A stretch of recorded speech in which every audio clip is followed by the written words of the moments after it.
All good, that's nice. चलो पढ़ते हैं। देखो कल मैंने आप लोगों को कौन कौन से रिलेशंस पढ़ाए थे। कल आई थिंक मैंने आप लोगों को रिफ्लेक्सिव पढ़ाया था, और रिफ्लेक्सिव का अगर हम लोग लॉजिक के हिसाब से जाते हैं तो लॉजिक क्या कहता है कि for all of A that belongs to A and then A comma A that must belongs to R, right.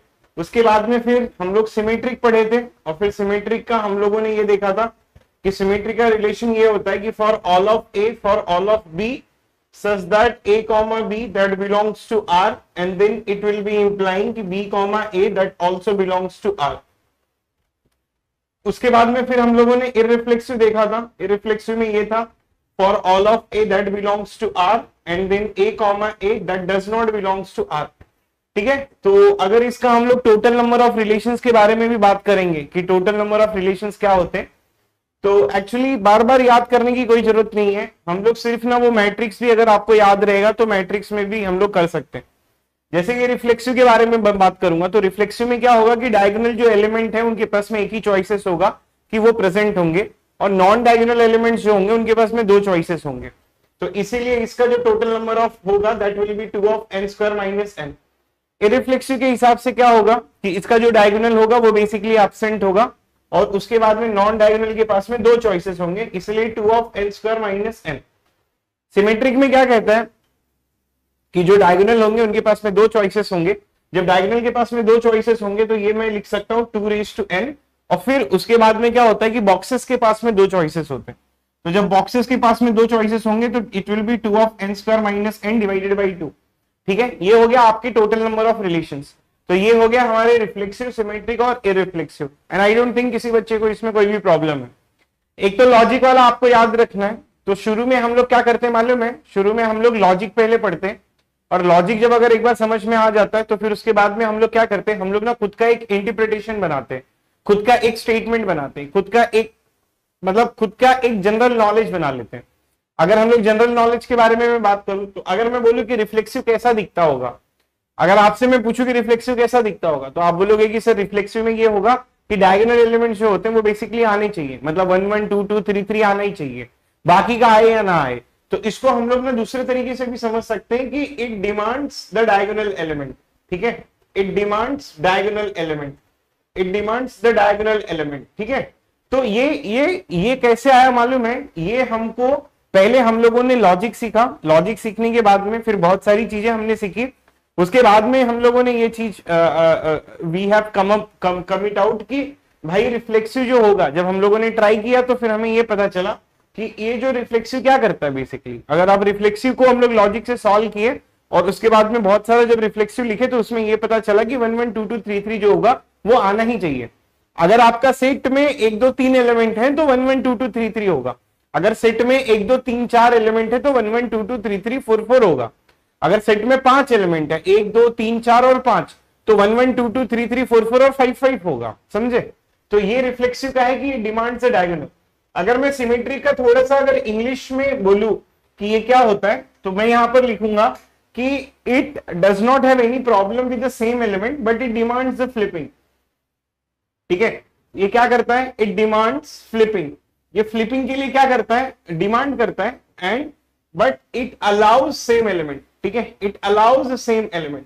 तो सेम एलिमेंट के लिए हमें कोई भी प्रॉब्लम नहीं होती है। अब जब इररिफ्लेक्सिव के लिए बात करेंगे तो इररिफ्लेक्सिव का हम लोग ऐसा लिख सकते हैं कि इट हेट्स सेम एलिमेंट।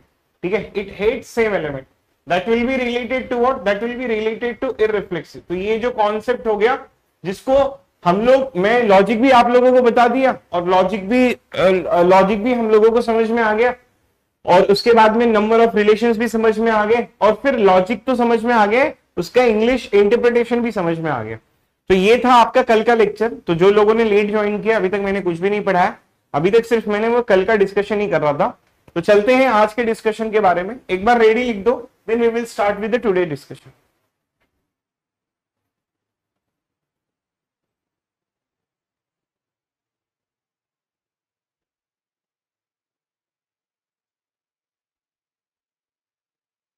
ठीक है, ओके।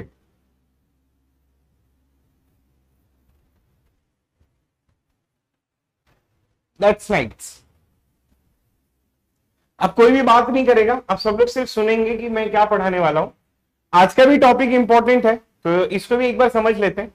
पहले मैं आप लोगों को क्या पढ़ाऊंगा मालूम है? पहले मैं आप लोगों को लॉजिक पढ़ाऊंगा, फिर लॉजिक के बाद में हम लोग थोड़ा थोड़ा सॉल्व करेंगे और उसके बाद में हम खुद का इंग्लिश इंटरप्रिटेशन देंगे। अब जैसे एग्जांपल के लिए मैं अगर ये लिखूं कि आज का ये जो टॉपिक है ये है हमारा एंटी सिमेट्रिक का, ठीक है। इसको पढ़ने के अलग अलग तरीके होते हैं, कुछ लोग इसे एंटी सिमेट्रिक पढ़ते हैं, कुछ लोग इसको एंटाई सिमेट्रिक भी पढ़ते हैं। तो ये एंटी सिमेट्रिक भी होगा, एंटाई सिमेट्रिक भी हो सकता है, ये कुछ भी हो सकता है, ठीक है। पढ़ने के ऊपर है, English is a funny language, आपको पता ही है। तो मैं पर्सनली इसको एंटी सिमेट्रिक पढ़ता हूं, कुछ लोग इसको एंटाई सिमेट्रिक भी पढ़ते हैं, तो it depends on your pronunciation. अब इसका लॉजिक देख लेते हैं कि बेसिकली ये लॉजिक में क्या कहता है। इसका लॉजिक बड़ा ही सिंपल सा है, एंड लॉजिक सेज दैट कि for all of A and for all of B, and जब कभी भी ए कॉमा बी बिलोंग करेगा आर के साथ में एंड बी कॉमा ए भी बिलोंग करेगा आर के साथ में, तब हम लोग क्या बोलेंगे कि ये a it is equals to b. अब इसको जरा हिंदी में पढ़ो, अगर हिंदी में पढ़ोगे तो ये हिंदी में ये कहता है कि अगर if A comma B belong करता है आर में and B comma A belong करता है आर में, मतलब अगर ए कॉमा बी भी प्रेजेंट है और बी कॉमा ए भी प्रेजेंट है, मतलब अगर उसकी फ्लिपिंग प्रेजेंट है, तो ये फोर्स करेगा कि वो दोनों जो होंगे वो डिफरेंट एलिमेंट नहीं होने चाहिए, वो दोनों सेम एलिमेंट होने चाहिए। This is related to antisymmetric. तो ये हमारा लॉजिक है, इसी लॉजिक के ऊपर हम लोग जाएंगे और पूरा बात करेंगे। देखो आप, मुझे पता है कि you people are having your own interpretation related to antisymmetric, but hold on, आप अपना इंटरप्रिटेशन अपने घर पे रखो। यहां पर सिर्फ और सिर्फ हम लोग लॉजिक के बारे में बात करेंगे। तो जो लॉजिक वाला स्टेटमेंट, मतलब कुछ भी होगा हम लोग सिर्फ लॉजिक पुट करेंगे। रिलेशन पढ़ने का एक ही क्राइटेरिया है कि first put the logic and then we will talk. Graph पढ़ने का क्या क्राइटेरिया है? ग्राफ पढ़ने का क्राइटेरिया यही है कि सबसे पहले आपको ग्राफ ड्रॉ करनी, फिर बात करनी है। आप लोगों को ग्राफ में कुछ बच्चों को प्रॉब्लम मैंने देखा था, तो वो ये कह रहे थे कि उन्हें ग्राफ के क्वेश्चन सॉल्व नहीं हो रहे। कैसे सॉल्व होंगे? जब तक आपको ग्राफ करेगा, ग्राफ का एक ही कॉन्सेप्ट है, विजुअलाइजेशन हुआ तुरंत क्वेश्चन सॉल्व होगा, विजुअलाइजेशन नहीं होगा उसको करते रहो, कभी सॉल्व नहीं होने वाला है, ठीक है। एनी हाउ, इससे भी रिलेटेड वही है कि आपको सबसे पहले लॉजिक यहां पर रखनी है। लॉजिक रखने के बाद में हम लोग बात करेंगे। अपने को घर का कोई इंटरप्रिटेशन नहीं देखना है।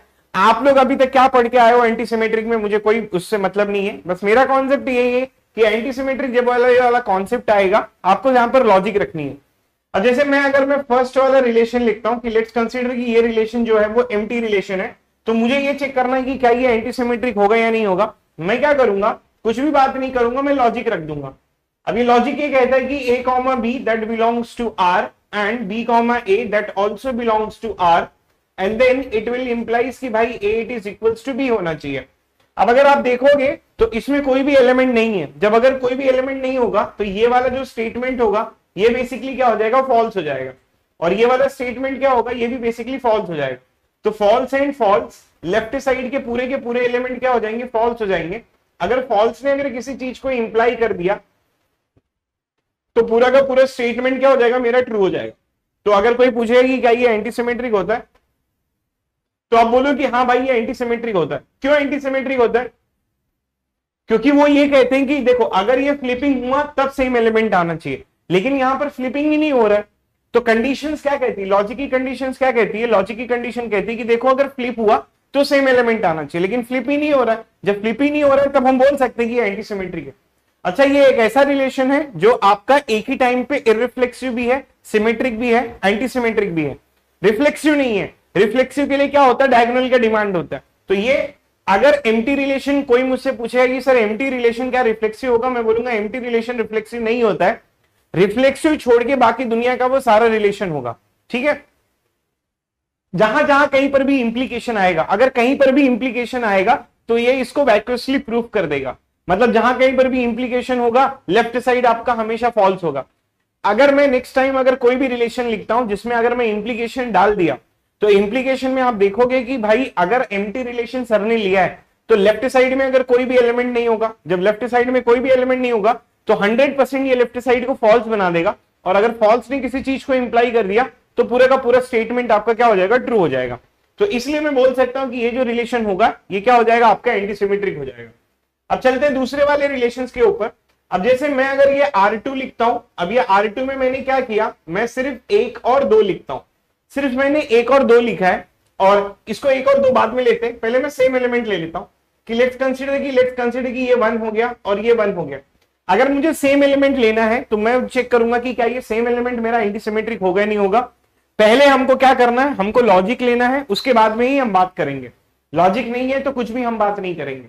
तो what we will try to do, अब मैं क्या करूंगा, मैं लॉजिक उठा के रखूंगा। ये कहता है कि a comma b that belongs to r and b comma a that also belongs to r, and then what it will implies, it will implies कि भाई a it is equals to b होना चाहिए। तो मैं क्या करूंगा, I will try to substitute. मैं यहां पर लिखूंगा कि 1 और ये 1 दैट बिलोंग्स टू r।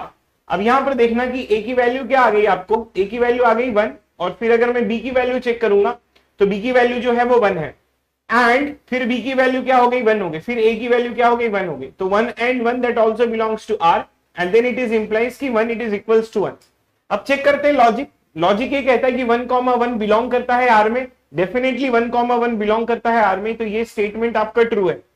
फिर से बोलेगा कि चेक करो कि क्या 1 कॉमा 1 बिलोंग करता है r में, तब बोलोगे कि हाँ 1 कॉमा 1 भी बिलोंग करता है r में, तो ये भी ट्रू हो जाएगा। फिर उसके बाद में ये चेक करने बोलेगा कि चेक करो क्या 1 कॉमा 1 होगा, तब आप बोलोगे कि हाँ ये भी ट्रू है। तो इसलिए ये जो चीज हो जाएगी ये आपकी एंटीसिमेट्रिक हो जाएगी। अच्छा, ये एंटीसिमेट्रिक क्यों हुआ, क्योंकि अगर सेम एलिमेंट है, मैं यहां पर कुछ भी नहीं कर रहा हूं, आपको अपना दिमाग भी नहीं लगाना, हमको सिर्फ लॉजिक में रख देना है।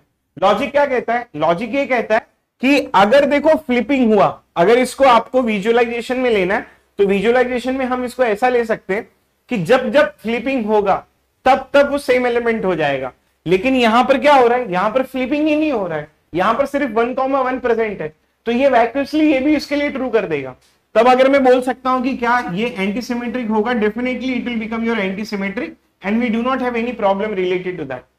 तो ये इतना फर्स्ट बोर्ड से मेरे को ये स्लाइड से मेरे को ये चीज समझ में आई कि एंटीसिमेट्रिक को ना कोई भी प्रॉब्लम नहीं है सेम एलिमेंट में, ठीक है। Antisymmetric does not have any problem. अब इसका मैं इंग्लिश स्टेटमेंट लिखूंगा, ये इंग्लिश स्टेटमेंट मैंने पहले आपको नहीं दिया। अगर मैं पहले ये लॉजिक हटा के एक स्टेटमेंट दे देता कि भाई एंटीसिमेट्री को कोई दिक्कत नहीं है सेम एलिमेंट में, तो आप कंफ्यूज हो जाते। मेरे को आपको कंफ्यूज नहीं करना है, तो मैं यहां पर अब ये इंग्लिश स्टेटमेंट दूंगा कि it does not have any problem with same element, या तो मैं इसको ऐसे लिख सकता हूं कि इट अलाउज सेम एलिमेंट, ठीक है, इट अलाउज सेम एलिमेंट। तो ये क्या करता है, ये ना सेम एलिमेंट को अलाउ करता है। ये हो गया कॉन्सेप्ट किसका, एंटीसिमेट्रिक का। तो अभी तक दो चीजें हमने लिखी है। अब जहां कहीं पर भी सेम एलिमेंट आएगा वो क्या एंटीसिमेट्री क्या करेगा, उसको सेटिस्फाई कर देगा, and we do not have any problem with respect to that. अब चलते हैं बॉक्सेस के बारे में, चलते हैं नॉन डायगोनल के बारे में पढ़ने के लिए। अब जैसे एग्जांपल के लिए मैं यहां पर अगर R3 लिखता हूं, अब ये R3 में क्या होगा कि अगर मैं 1,2 लिख दिया और फिर 2,1 ये दोनों लिख दिया, लेट्स कंसीडर। अब मुझे चेक करना है तो मैं क्या करूंगा, I will try to use logic. Logic कहता है कि a comma b belongs to r and b comma a that also belongs to r, and then it will implies कि a should be equals to b होना चाहिए। अब यहां पर मैं क्या करूंगा, I will try to substitute. चाहे आप अच्छा, कुछ बच्चे मुझे ना डाउट ये पूछते हैं, वो बोलते हैं कि सर आप हमेशा 1,2 से क्यों स्टार्ट करते हो, आप 2,1 से क्यों नहीं स्टार्ट करते हो। भाई सेट में ऑर्डर इज नॉट इंपॉर्टेंट। मैंने आप लोगों को ये चीज बहुत पहले बोली थी कि सेट में आप कितने बार एलिमेंट लिखते हो। अब जैसे ये R3 है, या मैं अगर ये लिख दूं, अगर इसको मैं 1,1 ये एक एलिमेंट है इस सेट का, और 1,1 ये भी एक एलिमेंट है इस सेट का, तो ये पूरा जो रिप्रेजेंट करेगा वो सिर्फ एक ही चीज रिप्रेजेंट करेगा जो है कि 1,1। तो सेट में ऑर्डर इंपॉर्टेंट नहीं होता है, सेट में रिपीटेशंस अलाउ नहीं होती है। तो यहां पर भी ऑर्डर कोई इंपॉर्टेंट नहीं है, या तो आप 1, पहले ये वाला ऑर्डर पेयर लेके चलो, या तो ये वाला ऑर्डर पेयर लेके चलो। मैंने आपको सेट में बताया था कि सेट में हम कुछ भी रख सकते हैं, सेट में हम जैसा मैथमेटिकल डायग्राम्स भी रख सकते हैं। अब जैसे मैं अगर कोई एक कॉन्सेप्ट लिखूं कि जैसे ये एक सेट है मेरा, इस सेट में मैं सर्कल लिख सकता हूं, ट्राइंगल लिख सकता हूं, स्क्वायर लिख सकता हूं। तो ये जो सेट है ये क्या है, ये जो सेट है it is a collection of diagrams, collection of mathematical objects. I can put anything into set, ठीक है। अब चाहे आप 1,2 से स्टार्ट करो, चाहे आप 2,1 से स्टार्ट करो, इट डज नॉट मैटर। तो कुछ बच्चों को आगे चल के डाउट होता है कि बार बार सर आप यही चीज ले रहे हो। भाई तुम ये भी ले लो, कोई प्रॉब्लम नहीं है। चलो इसको चेक करते हैं। अब जैसे मैंने क्या किया, मैंने 1,2 उठा के यहां पर सब्स्टिट्यूट किया, तो ये आ गया मेरा 1,2 and then that belongs to r। तो अब ये a की वैल्यू मुझे क्या मिल गई, 1 मिल गई, और ये b की वैल्यू क्या मिल गई, that I will be getting is basically 2। अब उसके बाद में मुझे b की वैल्यू पता है वो क्या है, 2 है, और a की वैल्यू पता है 1, that will belongs to r, and then it will implies कि 1 इट इज इक्वल्स टू 2। अब इसके लिए चेक करते हैं, तो ये क्या कहता है, अब ये चेक करो लॉजिक क्या कहता है कि अब 1,2 बिलोंग करता है आर में। क्या 1,2 बिलोंग करता है आर में? बिल्कुल ये 1,2 बिलोंग करता है आर में, दिस इज ए ट्रू। अब क्या चेक करूं कि 2,1 भी बिलोंग करता है आर में, तो 2,1 जो होगा वो भी बिलोंग करेगा आर में, and then it will be implies कि क्या 1 इट इज इक्वल्स टू 2 होता है। हमें पता है अकॉर्डिंग टू मैथमेटिक्स की 1 it is not equals to 2, तो ये स्टेटमेंट क्या हो जाएगा, फॉल्स हो जाएगा। तो कहने का मतलब ये है कि लेफ्ट साइड आपका पूरा का पूरा ट्रू हो जाएगा और राइट साइड आपका क्या हो जाएगा, फॉल्स हो जाएगा। इसीलिए ये पूरा स्टेटमेंट क्या हो जाएगा, ये फॉल्स हो जाएगा। तो अब अगर कोई पूछेगा कि क्या ये एंटीसिमेट्रिक है, तो आपको बोलना है कि भाई ये एंटीसिमेट्रिक नहीं है। क्यों नहीं है? क्योंकि एंटीसिमेट्रिक क्या कहता है, एंटीसिमेट्रिक कहता है कि जब जब आप फ्लिप करोगे वो सेम एलिमेंट होना चाहिए। तब ये इसको सॉल्व करने पे हमें एक चीज ये पता चली कि एंटीसिमेट्रिक कभी भी फ्लिपिंग को अलाउ नहीं करता है।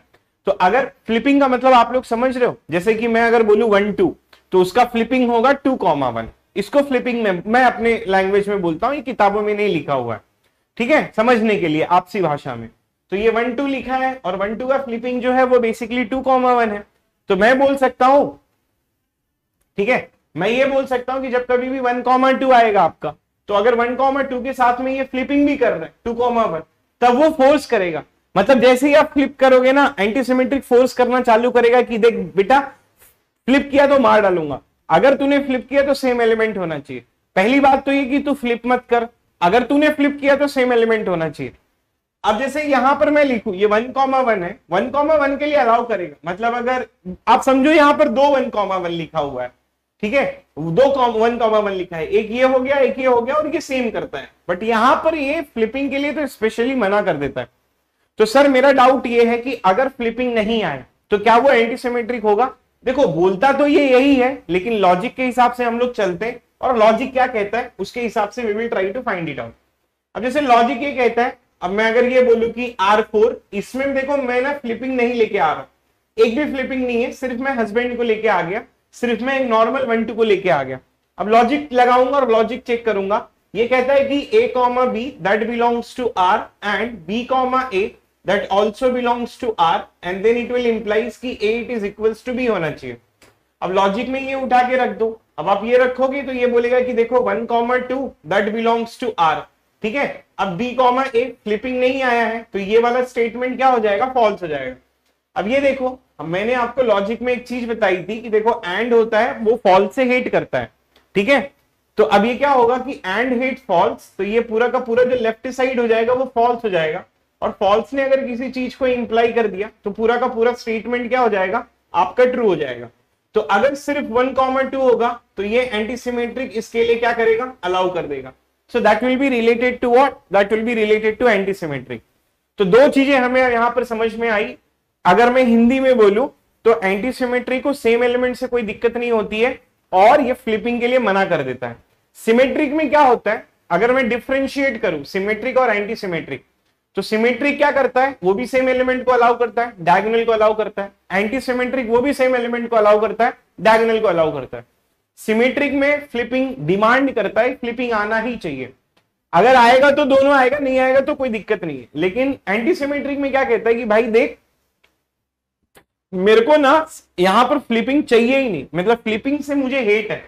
तो अब अगर किसी ने पूछा कि एंटीसिमेट्रिक का इंग्लिश में बता दूं, लिखूं क्या मैं, तो आप इसे लिखो कि इट अलाउज सेम एलिमेंट, उसके लिए कोई दिक्कत नहीं है।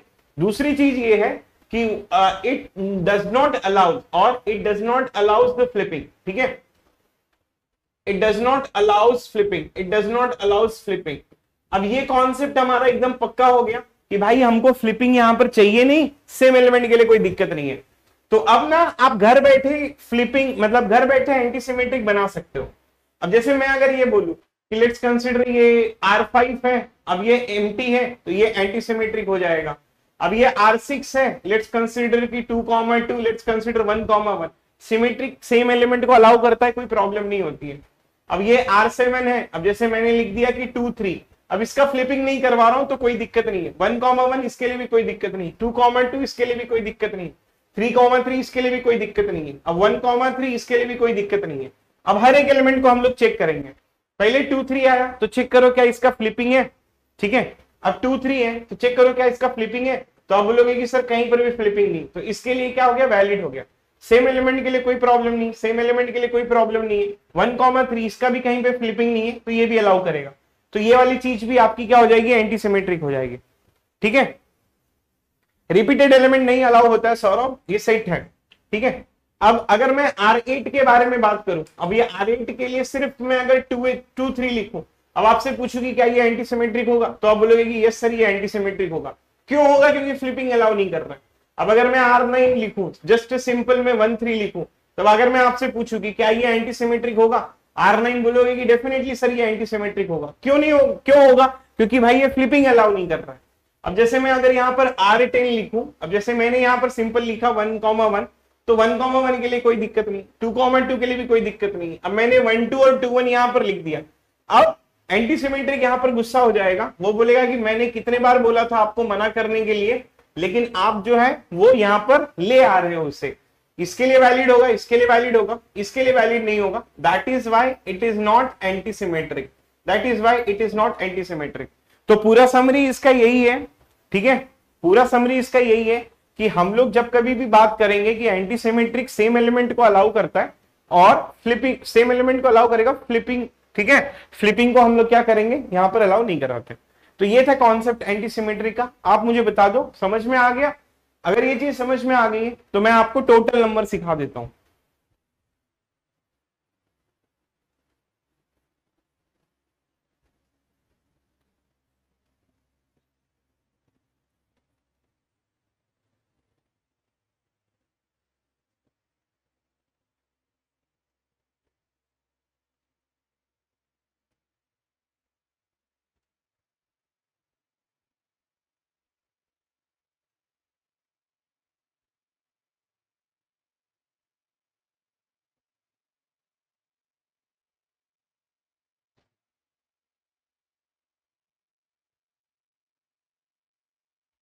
ठीक है,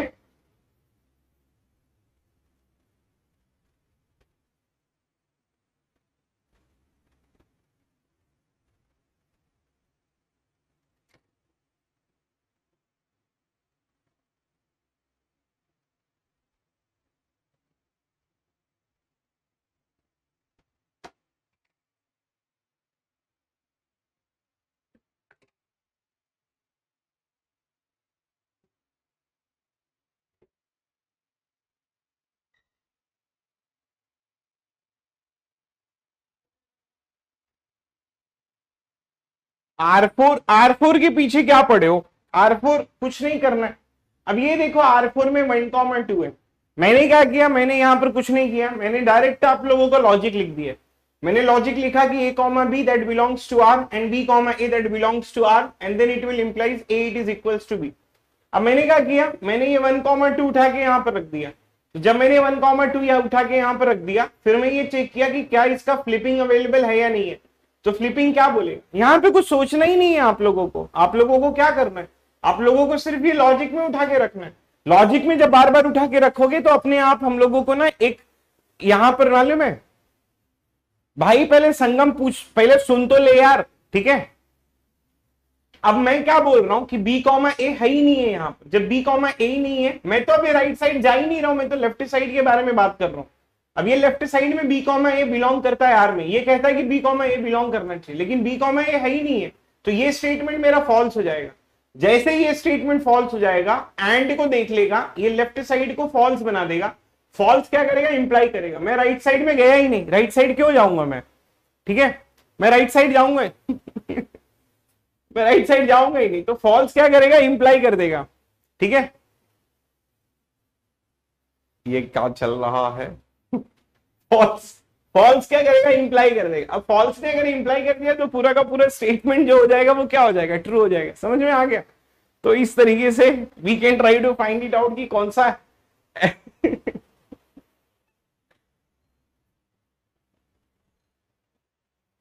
हाय, मैं शर्मा गया। ठीक है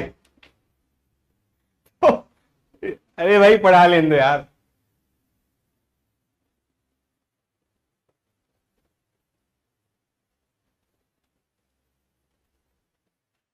पढ़ा लेने दो यार, ये सब मत करो यार, टाइम नहीं है आप लोगों के पास। भाई पढ़ ले।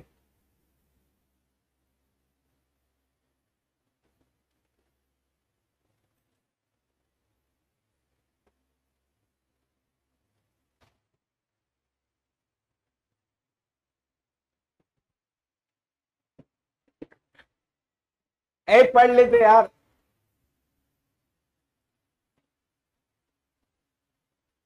नहीं डॉटेड ऐसा नहीं है, ठीक है बस करो, चलो फोकस। अरे बस भी कर भाई।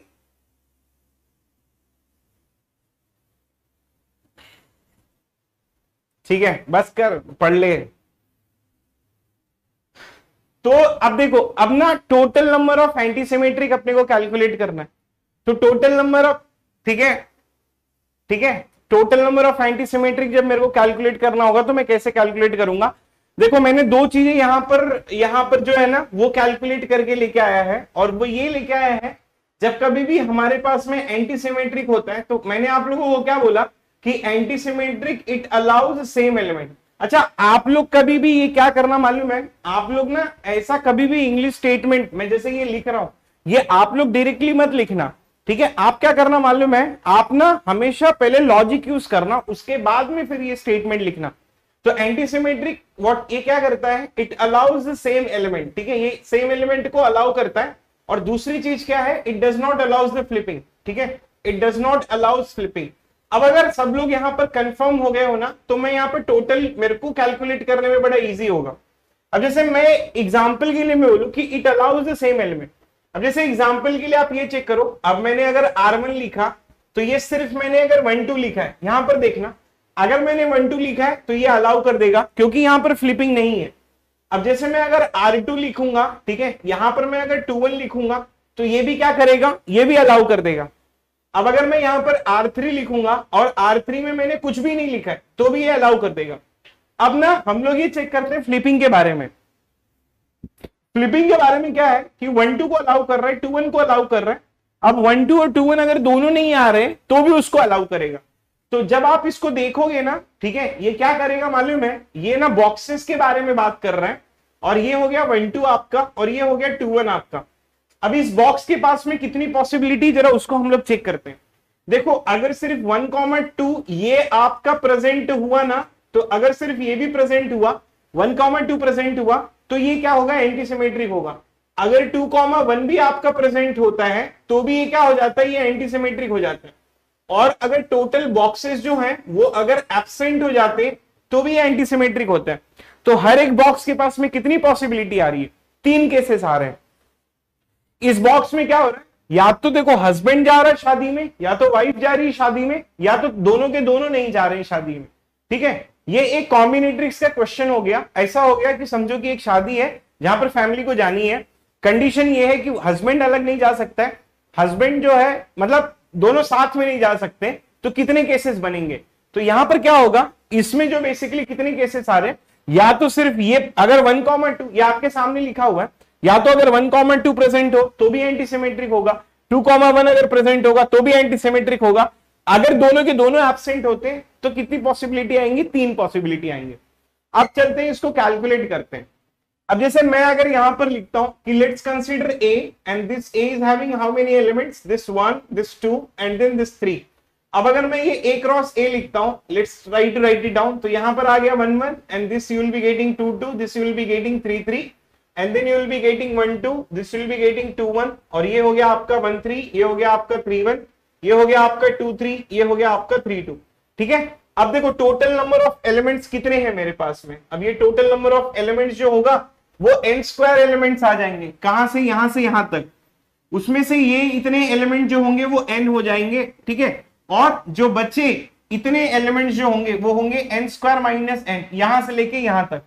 अब अगर मैं बॉक्सेस के बारे में बात करूं तो मेरे पास बॉक्सेस कितने आएंगे, if I will be talking about the boxes, boxes will become n square minus n divided by 2, n square minus n divided by 2, मतलब अभी तक तो यहां पर 6 है, टोटल 9 है, 9 में से ये 3 चले गया, ये बचे 6, और बॉक्सेस कितने हैं, 3 बॉक्सेस है मेरे पास। अब ये 3 बॉक्सेस के पास में कितनी पॉसिबिलिटी आएंगी, इनके पास में 3 केसेस आएंगे। तो with respect two boxes it will become 3n square minus n divided by 2। with respect to this what you will be getting 2 raised to n. So this is the total number of antisymmetric relations. Clear?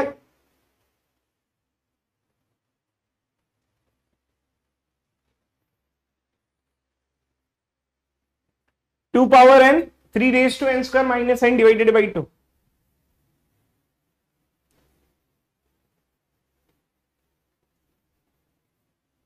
ठीक है, so 2 power n into 3 raise to n square minus n divided by 2। Clear है? और you want me to explain one more time? I can explain you. जहां कहीं पर भी doubt है, ठीक है, मुझे बता दो कि ये तीन केसेस कैसे आ गए।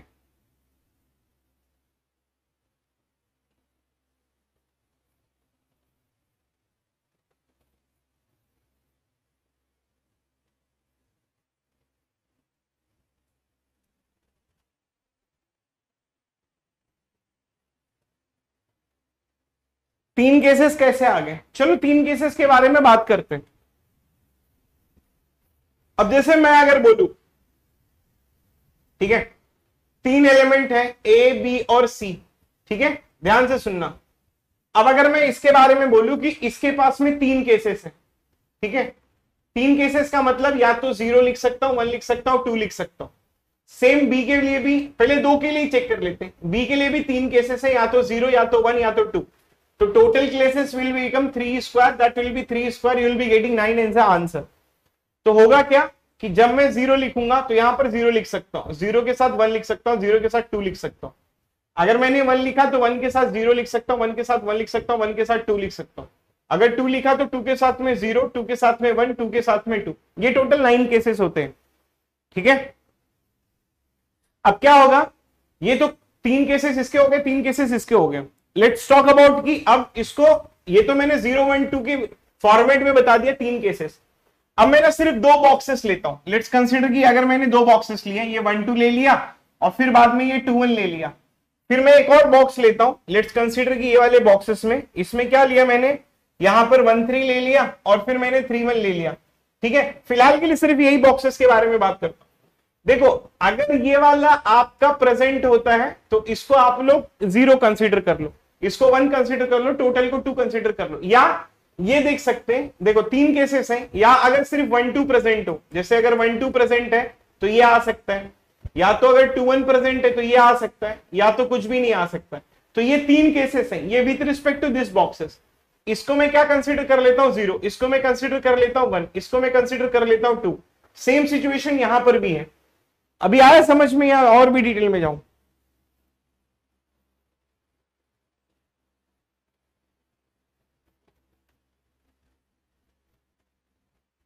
बताओ।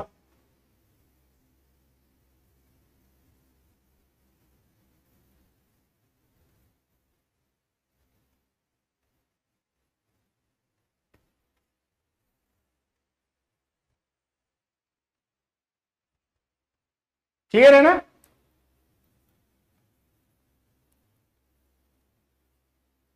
ठीक है, ओके।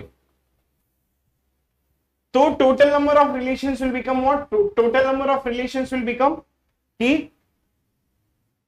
ठीक है, total number of relations will become 2 raise to n। इसको मैट्रिक्स के फॉर्मेट में भी अगर समझना है तो एक बार और समझ लेते हैं कि ये हो गया आपका 1,1, ठीक है, और ये हो गया आपका 1,2, और ये हो गया आपका 1,3, और यहां पर हो गया 2,1, ये हो गया 2,2, और ये हो गया 2,3, and then this one will become 3,1, this is 3,2, this is 3,3। ठीक है, होगा क्या, मैं ना इसको ये लेता हूं कि डायगोनल एलिमेंट्स, ठीक है, डायगोनल एलिमेंट्स इसके पास में कितने चॉइसेस है, दे विल हैव 2 चॉइसेस, ठीक है। सो इसीलिए मैं लिखता हूं 2 रेज टू n। अब देखो टोटल एलिमेंट्स हमारे पास में कितने हैं, टोटल एलिमेंट्स अगर मैं बोलूं तो it will become n square. अब अगर मैं डायगोनल बोलूं तो डायगोनल जो होगा वो होगा n। अब अगर मैं नॉन डायगोनल बोलूं तो नॉन डायगोनल के लिए क्या हो जाएगा, it will become n square minus n। अब अगर मैं बॉक्सेस के बारे में बात करूं तो बॉक्सेस आपका कैसे दिखाई देगा मालूम है, ऐसे, मतलब 1 2 और 2 1 ये चीज, फिर 1 3 और 3 1 ये वाली चीज, 2 3 और 3 2 ये वाली चीज। तो ये टोटल 9 है, 9 में से अगर 3 जाएंगे, ठीक है, अगर 9 में से 3 जाएंगे तो ये 2 रेज टू, 9 में से 3 गए तो 6 बचेंगे, और 6 में से 3 फैमिली आएगी, दैट मीन 6/2। तो आपके जो बॉक्सेस यहां पर बन के आएंगे, that it will become your n square minus n divided by 2, and this will have how many choices, it will have 3 choices. अब अगर ये 3 चॉइसेस हैं तो इसलिए मैं यहां पर लिखूंगा कि 2 रेज टू n डायगोनल के आ गए और बॉक्सेस के आ जाएंगे 3 of n square minus n divided by 2। तो ये जो हो गया that it will become total number of antisymmetric relation. ठीक है, तो this will be related to what, this will be related to antisymmetric. इस पे क्वेश्चंस कैसे बनेंगे, इसमें क्वेश्चंस ये होता है ना कि आपको एक गेट में रिलेशन दिया जाता है और फिर ये चेक करने बोलते हैं कि चेक करो क्या ये रिफ्लेक्सिव है, चेक करो क्या ये सिमेट्रिक है, चेक करो क्या ये एंटीसिमेट्रिक है।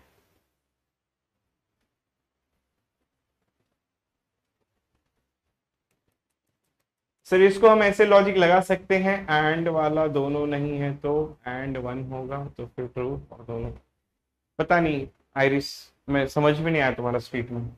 ठीक है, अच्छा मैं अगर आपसे एक क्वेश्चन पूछूं, what will be the largest size of antisymmetric, what will be the largest size of antisymmetric? Sir what about the bigger matrix when more than 3 non diagonal? 4 ले लो ना।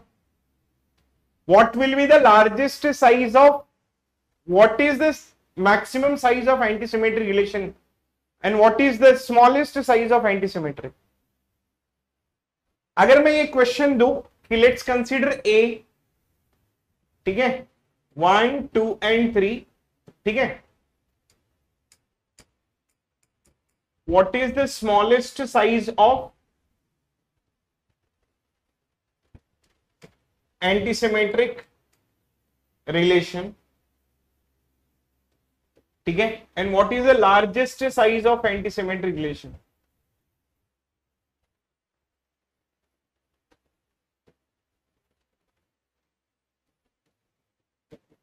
ठीक है, smallest size will become what, smallest size will become 0, right? Small, अच्छा अब मैं ना ये question अगर आप देखोगे तो इसमें मैंने क्या पूछा है वो पहले आप देख लो। देखो अब अगर मैं बोलूं वेरी गुड डॉटेड, ये देखो this is the total number of antisymmetric relation, ये total number of antisymmetric relation होगा, ठीक है, total number of antisymmetric relation, it will be 2 power n 3 power n square minus n divided by 2। तो इसमें क्या होगा मालूम है, ये कहां से शुरू होता है, ये एक रिलेशन है 5 का, फिर दूसरे ऐसे रिलेशन आएंगे 1 1, फिर आएगा 2 2 वाला, फिर आएगा 3 3 वाला, फिर आएगा 1 2 के साथ में 1 1 वाला। तो ऐसे करते करते जो अगर मैं देखूंगा तो इसकी जो स्मॉलेस्ट साइज है, ये जो है ये बेसिकली क्या है मालूम है, ये स्मॉलेस्ट साइज का है, तो स्मॉलेस्ट साइज विल बिकम 0। अब अगर मैं लार्जेस्ट साइज के लिए जाऊं, लार्जेस्ट साइज क्या होगा मालूम है इसका, ये देखना 1 1 आएगा, फिर 2 2 आएगा और फिर 3 3 आएगा। ये फ्लिपिंग अलाउ नहीं करता है तो सबके हस्बैंड आ जाएंगे, 1 2 आ गया, 1 3 आ गया और फिर 2 3 आ गया।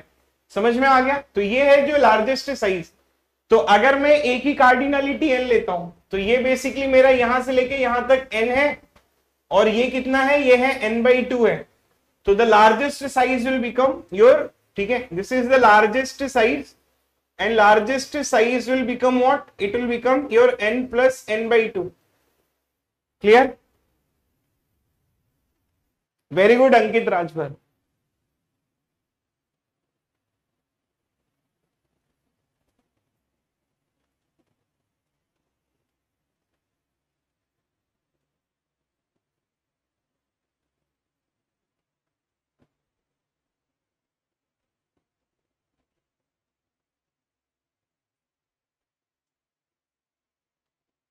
समझा?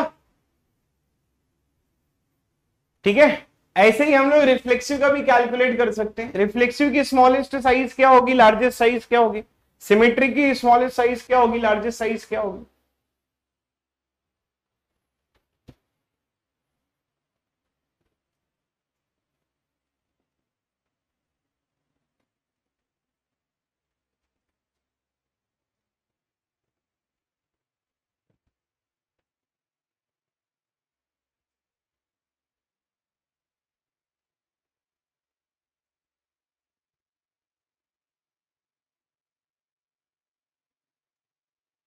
ये n/2 के ऊपर,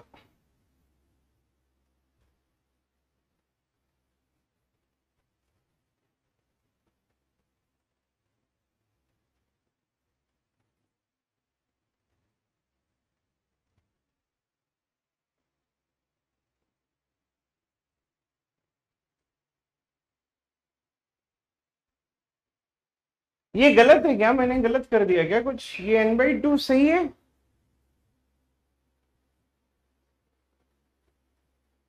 ये सही नहीं है ना? ये कितना आना चाहिए? n² - n/2 आना चाहिए ना? क्या ये सही है?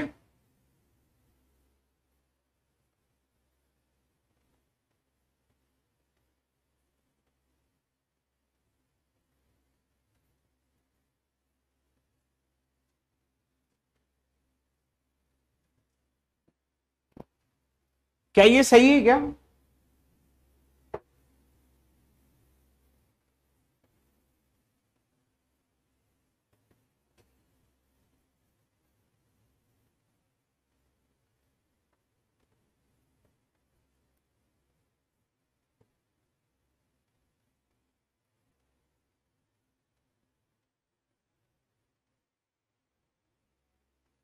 Right, this is wrong. It is your n² - n/2. I'm sorry. अब ये सही है ना? n² - n/2. Right.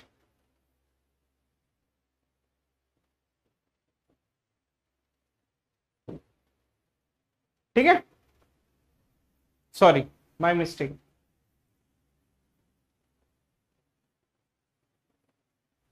Sorry sorry.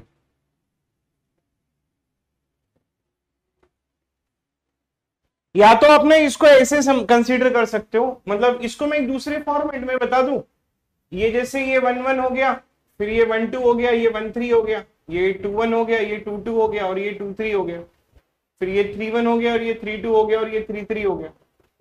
मतलब लार्जेस्ट साइज के लिए आप ये भी कंसीडर कर सकते हो। ठीक है, जैसे ये 1 हो गया, this is 1, this is 2, and then this is 3। So what you can take? You can take 1 + 2 + 3. That means sum of n natural numbers. n into n + 1 divided by 2. या तो n plus n² - n divided by 2. So it will become 2n plus n² - n divided by 2. You will get n into n + 1 divided by 2. The largest size. ऐसा भी consider कर सकते हो। छोड़ो, ये जाने दो, पहले वाला इस कंसीडर करो।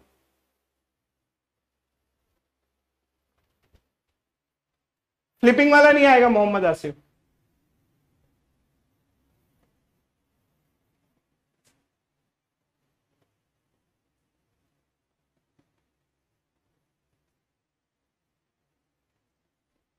देखो, उसमें बॉक्सेस में रिलेशन होता है ना, इसीलिए वो बॉक्सेस कंसीडर करते हैं हम लोग। लेकिन अगर आप देखोगे तो आप ये देखोगे ना कि ये n है आपका, n - n divided by 2, half इधर है हाफ इधर है। प्लस क्यों आएगा तरुण? प्लस क्यों आएगा तरुण?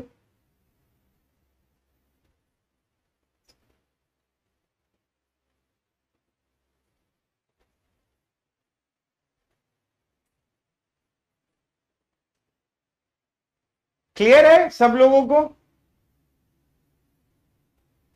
शैल आई मूव अहेड, या अभी भी किसी को डाउट है? स्मॉलेस्ट साइज और लार्जेस्ट साइज के बारे में मैं बात कर रहा था। What is the size of smallest? तो ये 5 आ जाएगा, सॉरी 0 आ जाएगा, and then it will become your n plus n - 1 divided by 2। ये आपका लार्जेस्ट हो जाएगा। Smallest will become 0, largest will become n plus n - 1 divide by 2। Symmetric की स्मॉलेस्ट साइज, सिमेट्रिक की स्मॉलेस्ट साइज और लार्जेस्ट साइज क्या होगी? Symmetric की स्मॉलेस्ट साइज क्या होगी?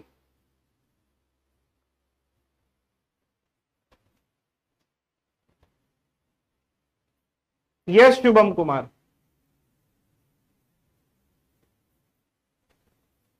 सिमेट्रिक का चेक करते हैं। सिमेट्रिक का अगर मैं जाऊं और सिमेट्रिक के बारे में मैं बात करूं, ठीक है, जैसे सिमेट्रिक की स्मॉलेस्ट साइज, ठीक है, एक तो ये 5 हो जाएगा। लार्जेस्ट साइज में अगर जाऊं तो 1 1, फिर 2 2, फिर 3 3, फिर 1 2 और 2 1, फिर 1 3 और 3 1, फिर 2 3 और 3 2 पूरा आ जाएगा ना, ये n स्क्वायर आएगा। Smallest size is basically symmetry का, ये क्या आ जाएगा, ये स्मॉलेस्ट साइज आ जाएगा, that is 0 and largest size will become n square.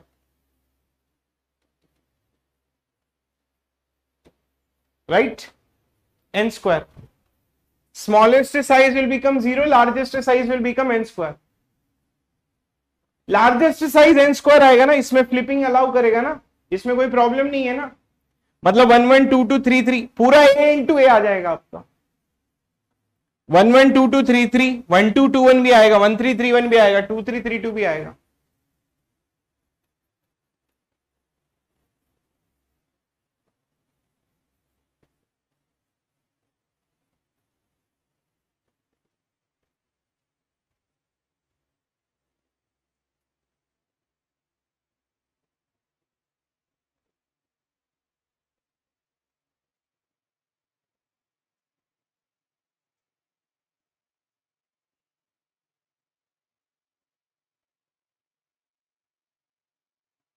ठीक है,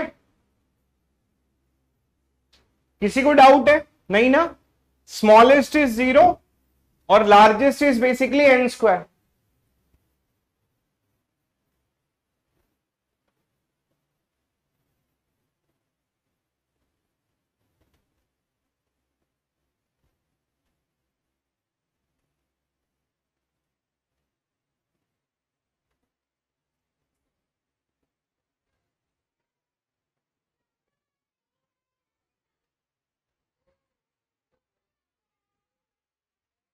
लार्जेस्ट एंटीसिमेट्री का क्या प्रॉब्लम है? लार्जेस्ट देखो यही है ना,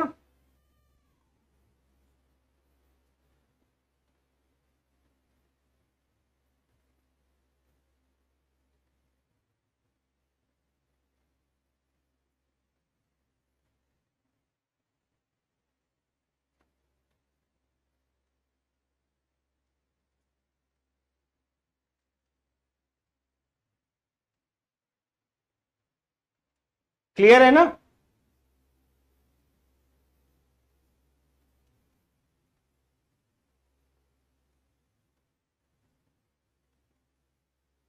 क्लियर,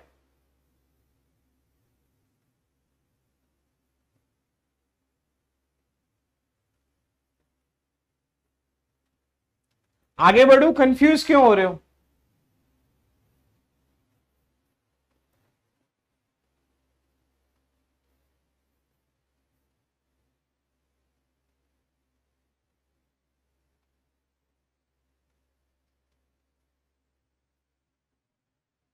ये मैजिक है, ये मैजिक है। अरे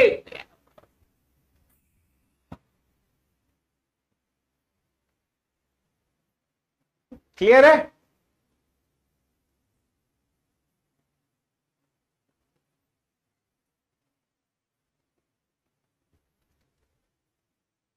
आगे बढ़ू ब्रो।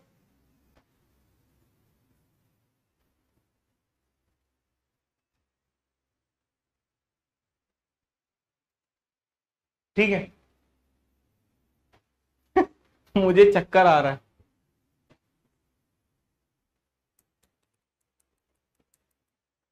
ठीक है,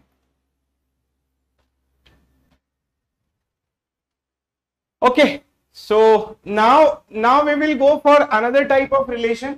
अगर आप लोगों का कमेंट बंद हो तो मैं फिर दूसरा रिलेशन पढ़ाऊं। एंटीसिमेट्रिक बचा हुआ है।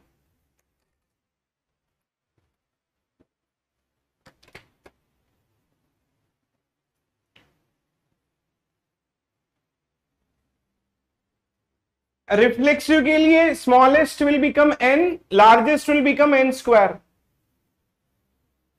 ये भी पढ़ाई देता हूं ना। For reflexive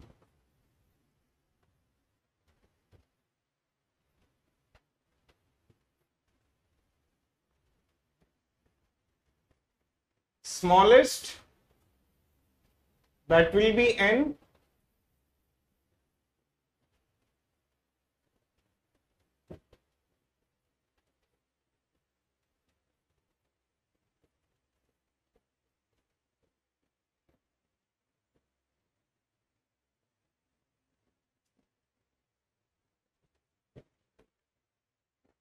will be n square.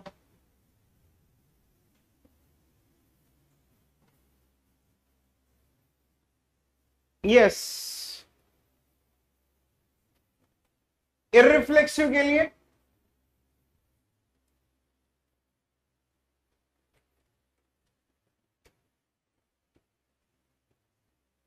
Smallest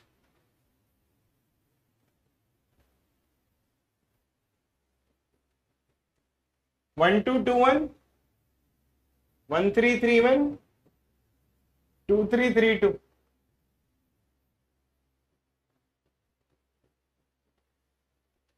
n square minus n, total में से डायगोनल निकाल दो। Very good.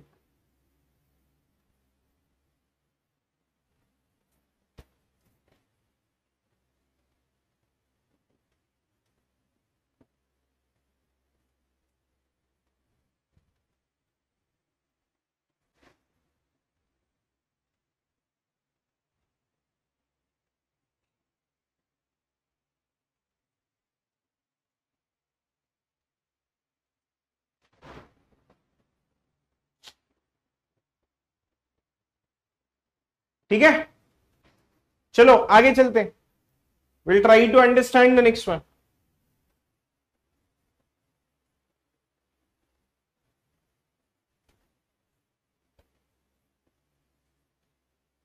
ठीक, okay. Now we will be having the another type of relations जिसको हम लोग असिमेट्रिक रिलेशन कहते हैं। अच्छा, असिमेट्रिक में थोड़ा सा कंफ्यूजन होगा, तो आप लोग please try to understand that will be related to asymmetric कि असिमेट्रिक क्या होता है। ठीक है, सुनना है यहां पर। असिमेट्रिक क्या कहते हैं? For all of A, for all of B, A comma B जब कभी भी बिलोंग करेगा आर में, तब ये फोर्स करेगा कि B comma A should not belongs to R. जब कभी भी ए कॉमा बी बिलोंग करेगा आर में, तब ये फोर्स करेगा कि B comma A should not belongs to R. अब इसको कैसे समझ सकते हैं? Let's try to take empty relation. Empty मैंने ले लिया, इंप्लीकेशन होगा तो 100% क्या होगा? It will allows. That means I will, देखो सबसे पहले आपको लॉजिक लिखना है। The first thing that you have to do is basically you have to write the logic. तो मैंने यहां पर लॉजिक लिख दिया कि a comma b that belongs to R and then it will implies कि B comma A that should not belongs to R. मतलब अगर आप इसको देखोगे तो ये स्ट्रिक्टली बोल रहा है कि देखो भाई फ्लिपिंग अलाउ मत करो, बाकी का जो करना है करो बट फ्लिपिंग अलाउ नहीं करो। ये स्ट्रिक्टली मना कर रहा है asymmetric, that will be related to that. अब ये देखो ये एम्प्टी आ गया, तो ये वाला जो स्टेटमेंट होगा ये क्या हो जाएगा? ये आएगा फॉल्स। एंड फॉल्स अगर किसी चीज को इंप्लाई कर देगा तो पूरा का पूरा स्टेटमेंट क्या हो जाएगा? ट्रू हो जाएगा। अब अगर किसी ने पूछा कि एम्प्टी रिलेशन आपका असिमेट्रिक होगा, देखो तीन रिलेशन है आपके, ठीक है, सिमेट्रिक हो गया, एंटी सिमेट्रिक हो गया, अब ये असिमेट्रिक के बारे में। तीनों का मैं डिफरेंशिएशन दे दूंगा, that is not a problem, but first you will try to understand this. अब ये हो गया आपका कि एक रिलेशन है, इसमें ए कॉमा बी जो बिलोंग करता है, मतलब ये वाला फॉल्स हो जाएगा। अगर ये फॉल्स हुआ, फॉल्स अगर किसी चीज को इंप्लाई कर देगा तो पूरे का पूरा स्टेटमेंट क्या हो जाएगा? ट्रू हो जाएगा। तब मैं बोल सकता हूं कि ये जो रिलेशन होगा ये मेरा असिमेट्रिक होगा। Let's talk about the R2। अब अगर मैं यहां पर सेम एलिमेंट लेता हूं, लेट्स कंसीडर 1, 1, ठीक है। यहां पर देखना सबसे क्रिटिकल पार्ट है इसका। अब मैंने लिखा कि ए कॉमा बी ये बिलोंग करना चाहिए आर में। अब ये क्या बोलेगा कि भाई बी कॉमा ए बिलोंग नहीं करना चाहिए आर में। कहने का मतलब ये है कि अब जैसे मैं यहां पर लिख दिया कि this is 1, 1, that belongs to R, तो इसमें ए की वैल्यू 1 आ गई, बी की वैल्यू 1 आ गई। अब जैसे ये बोलेगा कि 1, should not belongs to R, so what this relation says, ये कहता है कि भाई ये तो ट्रू है, ये बिलोंग कर रहा है, लेकिन ये कहता है कि this statement will become false. So that is why the whole statement will become what? The whole statement will become false. इसीलिए ये जो होगा दैट इज नॉट असिमेट्रिक। कहने का मतलब ये है कि asymmetric does not allow the same element. आदर्श में आ रहा हूं, वो डाउट पे आ रहा हूं मैं आपका, ठीक है, सारे डाउट्स क्लियर करूंगा, बट फिलहाल के लिए पहले ये लॉजिक सीख लो। तो असिमेट्रिक के लिए मैं अगर स्टेटमेंट लिखूं कि it does not allow same element, it does not allow same element. Same element को क्या करता है? ये अलाउ ही नहीं करता है।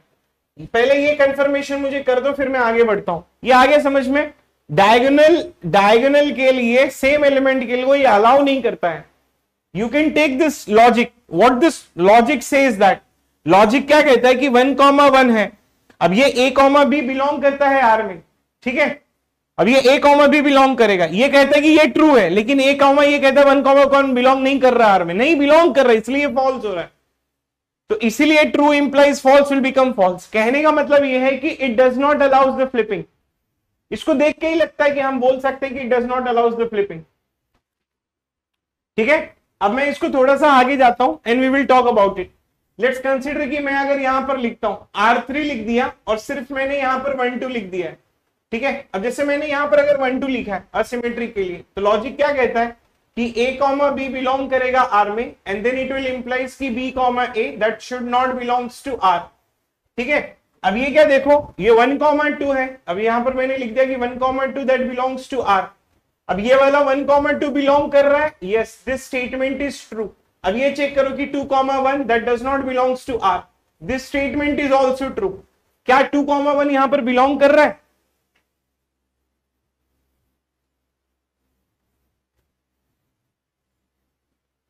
क्या ये 2 कॉमा 1 बिलोंग कर रहा है? नहीं बिलोंग कर रहा है। सो that is why this statement will become what, this statement will become asymmetric. ये असिमेट्री को सेटिस्फाई कर रहा है। देखो 1 कॉमा 2 बिलोंग कर रहा है। अगर ये चीज आपको नहीं समझ में आ रही तो मैं इसको ऐसे लिखता हूं कि if a comma b belongs to R, then b comma a should not belongs to R, should not belongs to R, should not belongs to R।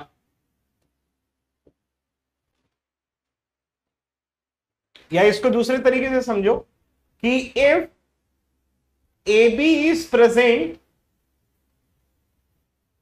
then BA must be absent, then BA must be absent, must be absent। इसको ऐसे समझो अगर समझ में नहीं आ रहा तो, must be absent। Contra positive लोगे तो फिर वही सेम आएगी। मतलब अब ये देखो, आप यहां पर चेक करो कि AB जो है, AB प्रेजेंट है, मतलब 1 2 प्रेजेंट है, तो ये कहता है कि 2A must be absent. Yes, 2 comma 1 जो है वो बेसिकली एब्सेंट है। इसको इस तरीके से भी तो समझ सकते हो ना। क्लियर है? सबको बताओ फटाफट मुझे, अभी क्लियर हुआ?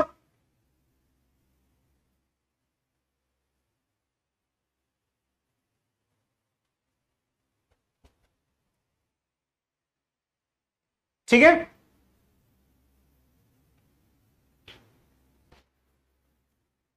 okay, so we can say that it does not allow the same element and it does not allows flipping, it does not allows flipping, it does not allows flipping। this is two things that will be related to what, asymmetric। total number of relation क्या कोई मुझे बता सकता है? can anyone explain me what is the total number of relations?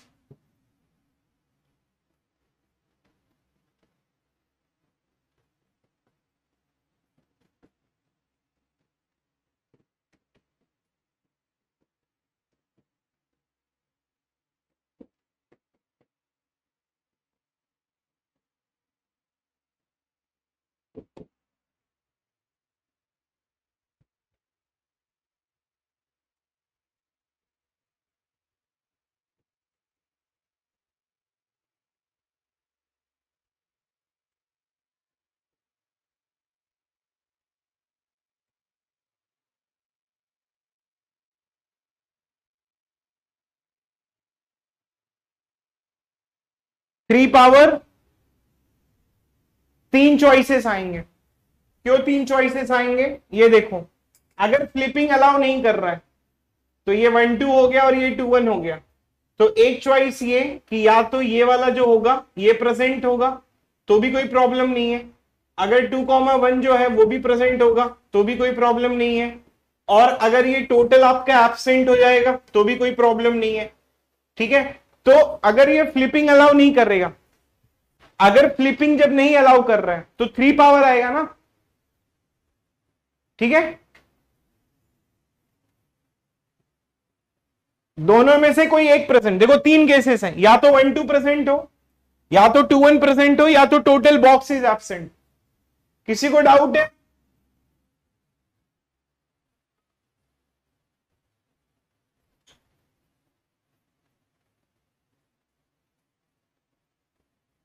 किस किस को चक्कर आ रहा है पढ़ के?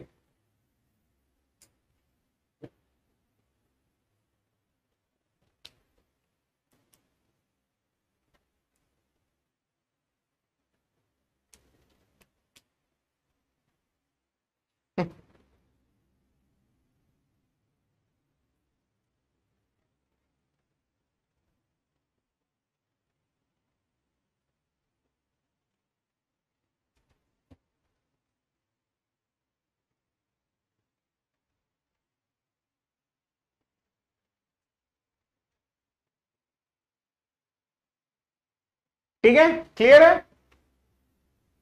Okay, that's nice.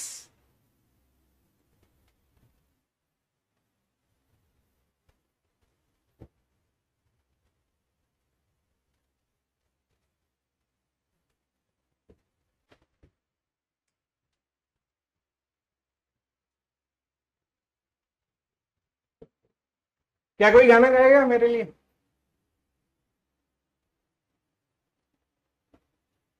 मैं चाहता हूं आप लोग आज गाना गाओ।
ठीक है, बस करो, गाना हो गया तुम्हारा।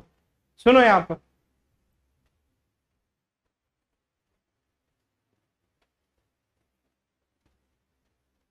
ठीक है, हो गया। देखो, सिमेट्री क्या कहता है कि इट अलाउज सेम एलिमेंट। अगर अलाउ कर रहा है सेम एलिमेंट तो उसके लिए कितनी पॉसिबिलिटी हो जाएगी? 2n पॉसिबिलिटी हो जाएगी। और ये क्या करता है? फ्लिपिंग के लिए डिमांड करता है। तो बॉक्सेस के पास में कितने चॉइसेस है? 2 चॉइसेस है। या तो पूरा का पूरा बॉक्स प्रेजेंट होगा या तो पूरा का पूरा जो बॉक्स होगा वो एब्सेंट होगा। तो इसीलिए 2n² minus n divided by 2। ठीक है, ये बॉक्सेस के लिए है। एंटीसिमेट्री क्या कहता है? It allows same element. अगर सेम एलिमेंट है तो 2n है। नो फ्लिपिंग, ठीक है, नो फ्लिपिंग अगर होगा तो इसमें क्या होगा? अगर फ्लिपिंग नहीं है तो या तो 1 2 प्रेजेंट होगा या तो 2 1 प्रेजेंट होगा या तो टोटल एब्सेंट होगा। तो इसीलिए 3n² minus n and then it will be divided by 2।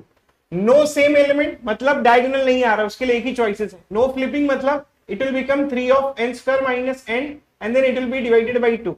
So this is the clear picture that will be related to symmetric, antisymmetric और asymmetric. So I hope this has been clear to each and every person. अभी भी किसी को doubt है मुझे बता दो, फिर मैं गाना गाता हूं। ठीक है, क्लियर?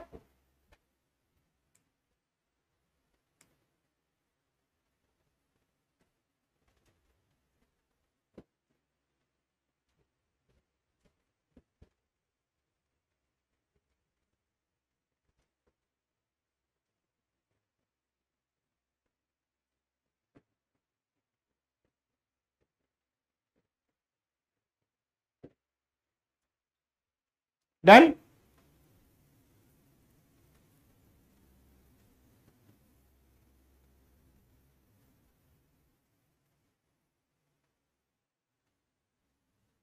क्लियर है ब्रो? ओए ब्रो, शुभम मस्त समझाया से, इसलिए 5 दिल दूंगा आज। भाई रोज तू 5 दिल नहीं देता है मेरे को। ये गलत बात है।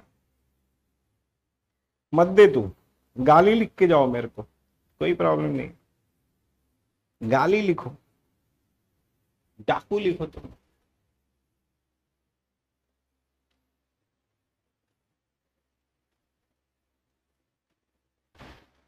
लार्जेस्ट, लार्ज नहीं लिखूंगा, लार्जेस्ट स्मॉलेस्ट, तुम लोग इतना भी नहीं करोगे।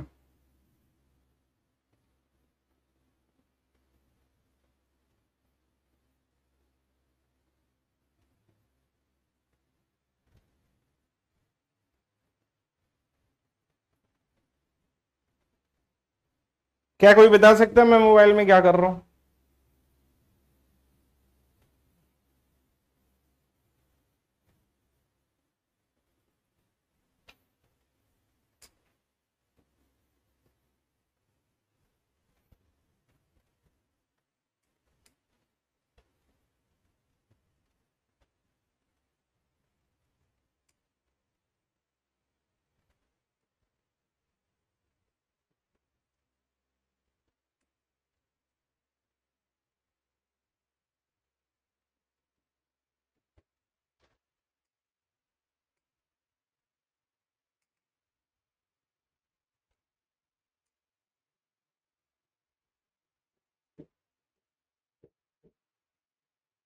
चेक करो रिफ्लेक्सिव, चेक करो इररिफ्लेक्सिव, चेक करो सिमेट्रिक, चेक करो एंटी सिमेट्रिक, चेक करो असिमेट्रिक। ठीक है, गेट 98 थोड़ा सा मॉडिफाइड है बस, लेकिन चलेगा।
ठीक है, रिफ्लेक्सिव के लिए देखो सेट क्या है, 11 22 33 44। 11 प्रेजेंट है, 22 प्रेजेंट है, 33 प्रेजेंट है, 44 इज एब्सेंट। ठीक है, 44 is absent, so no reflexive. ठीक है, irreflexive, hate same element, hate same element, so that is why it is also not irreflexive। Symmetric क्या कहता है, सिमेट्रिक को अपने को चेक ही नहीं करना है, मतलब ये 1 1 के लिए कोई, अब ये 2 1 है, अब 2 1 का हस्बैंड कहां पर है वो देखो। अब ये देखो ये 2 1 है, अब ये 2 1 के लिए 2 1 का हस्बैंड नहीं है, अब 2 1 का हस्बैंड ही नहीं है तो ये सिमेट्रिक होगा नहीं, ये सिमेट्रिक भी नहीं होगा। एंटी सिमेट्रिक, एंटी सिमेट्रिक कहता है फ्लिपिंग नहीं आना चाहिए, कहीं पर फ्लिपिंग है क्या? हाँ फ्लिपिंग है, यहां पर है फ्लिपिंग, ये 2 3 है और ये 3 2 है, तो यहां पर फ्लिपिंग है, फ्लिपिंग है तो एंटी सिमेट्रिक भी नहीं है, असिमेट्रिक भी नहीं, तो कुछ भी नहीं है ये। क्लियर है? Done, easy.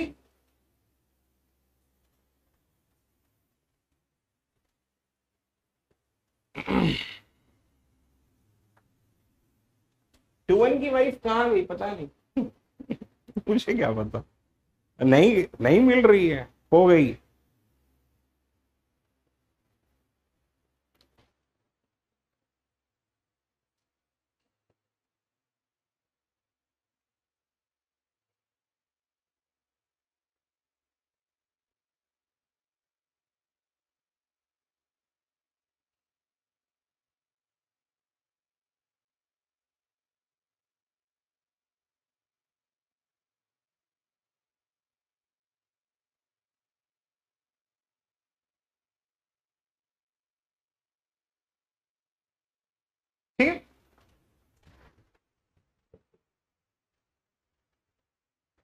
X y x z z x z Y.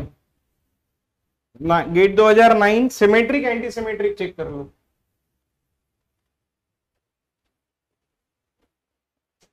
Symmetric check करना है और एंटी सिमेट्रिक चेक करना है।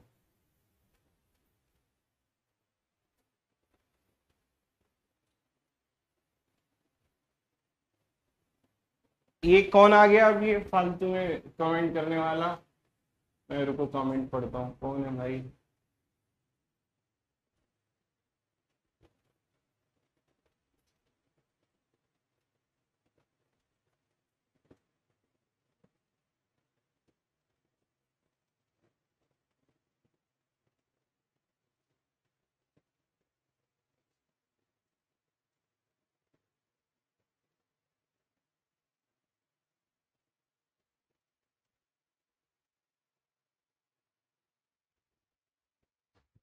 Original set is x y z. अच्छा, ये ओरिजिनल सेट का इंपॉर्टेंट है, इसको ढूंढते रहना। ठीक है, एक्स वाई एंटीसिमेट्री के लिए ये जेड एक्स है, तो एक्स वाई वाई एक्स नहीं है, सिमेट्रिक भी नहीं है, एंटीसिमेट्रिक भी नहीं है। So it is very easy actually. अब ये गेट कराता है, मैं अपने क्वेश्चंस करा देता हूँ। ठीक है,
आपको क्या करने वाले में, मुझे ऐसे रिलेशंस बताना है जो how many total number of relations जो रिफ्लेक्सिव और इरिफ्लेक्सिव हो, जो रिफ्लेक्सिव और सिमेट्रिक हो, जो रिफ्लेक्सिव और एंटी सिमेट्रिक हो, जो रिफ्लेक्सिव और असिमेट्रिक हो, ऐसे रिलेशंस। ठीक है, अब जैसे ये रिफ्लेक्सिव और रिफ्लेक्सिव तो वो कुछ नहीं होगा, एंड सिमेट्रिक ये भी कुछ नहीं होगा, एंटी सिमेट्रिक ये भी कुछ नहीं होगा, और ये हो गया आपका असिमेट्रिक।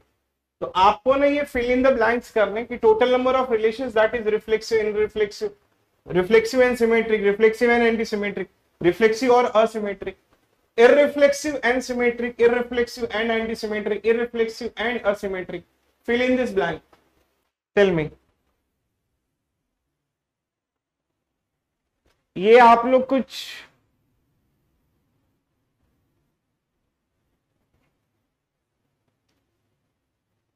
ठीक है, ये टोटल नंबर ऑफ रिलेशन बता दो। मतलब मैंने 10-12 क्वेश्चन एक में ही मैंने ज्वाइन कर दिया, बोलना मत कि सर क्वेश्चन नहीं कराते। चलो कर लो, पहले थोड़ा सा चक्कर आ जाए आप लोगों को, फिर मैं बता दूं।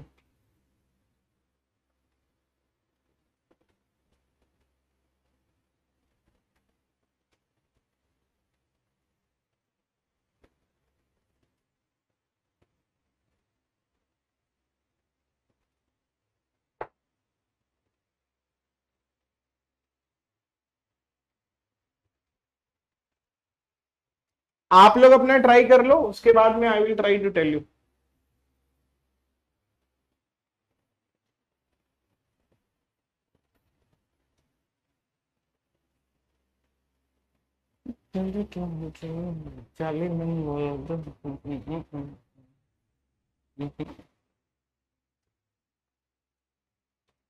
ट्राई करो खुद से, मैं टोटल रिलेशन एक बार यहां पर लिख देता हूं।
इसका यूज करते रहना। ये देखो ये अब ये क्या कहेगा, रिफ्लेक्सिव है और सिमेट्रिक है, तो डायगोनल के पास में एक ही चॉइस बचेगा, तो ये 1:n हो जाएगा।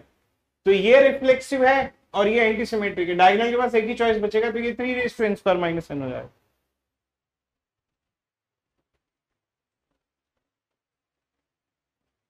कंफ्यूजन बहुत होगा, लेकिन थोड़ा सा ध्यान देना।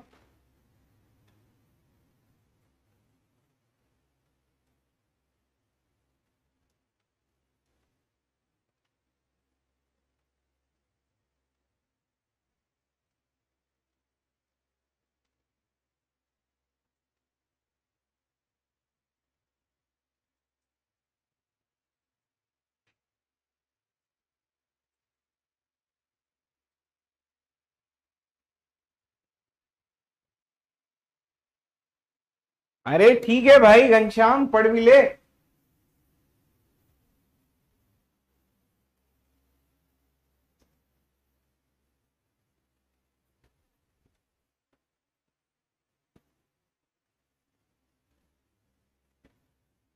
कितने लोगों को चक्कर आ रहा है ये देख के, बट ये बहुत इजी है एक्चुअली।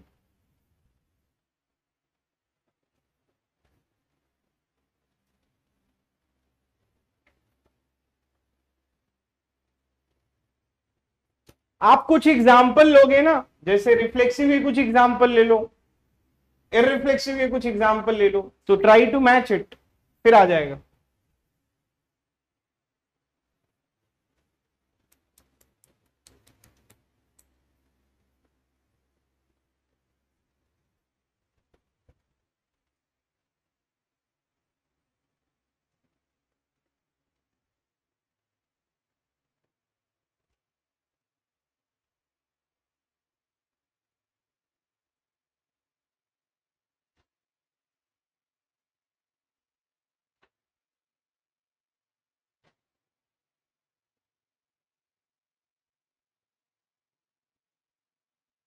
करना क्या है वो समझ में नहीं आ रहा है, कोई भी कमेंट मत करो, जब मैं लिखूंगा तो वेरीफाई कर लो,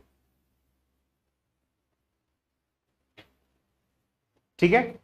अब जैसे कुछ लोग आज जिन लोगों को समझ में नहीं आ रहा वो ये बोलेंगे कि ऐसे कितने रिलेशंस होंगे जो रिफ्लेक्सिव और इरिफ्लेक्सिव होंगे, ऐसे कितने रिलेशंस होंगे जो रिफ्लेक्सिव और सिमेट्रिक होंगे, ऐसे कितने रिलेशंस होंगे जो रिफ्लेक्सिव और एंटी सिमेट्रिक होंगे, ऐसे कितने रिलेशंस होंगे जो रिफ्लेक्सिव और असिमेट्रिक होंगे, मैं ये पूछना चाहता हूं।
बस हो गया, तुम लोग तो कहते हो कि कुछ सर क्वेश्चन नहीं कराते हो।